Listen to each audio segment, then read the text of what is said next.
Lord Jesus, you became one of us and willed to live like us. Grant that with you always at our side, we may walk gladly along the paths of your love. For this we pray. Lord Jesus, you became a companion to your disciples on the road to Emmaus. Bless us on our journeys and warm our hearts by your words. For this we pray.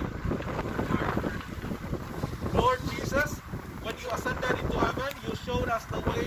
You showed the way for us. Bear us up in our earthly pilgrimage, so that we may have a dwelling place in your Father's house. For this we pray. Lord Jesus, you gave us to your mother to be our children. Through her intercession, make our journey safe, so that someday we may see you forever and forever rejoice with you. For this we pray. Let us pray. All-powerful God, creator of heaven and earth, in the rich depths of your wisdom, you have empowered us to produce great and beautiful works. Bless this vehicle. God, we pray that those who use this vehicle may travel safely with care for the safety of others.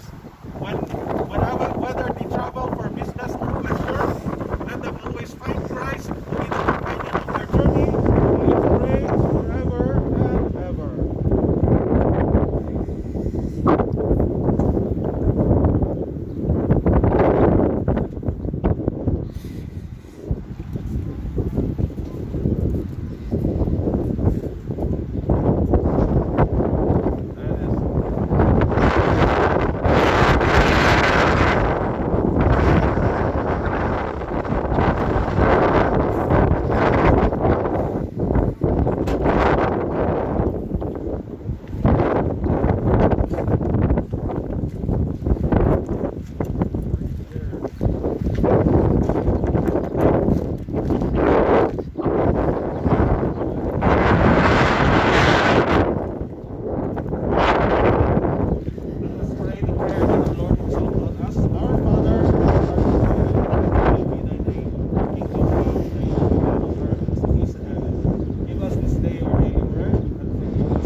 Guys, tara na. Doon na kami.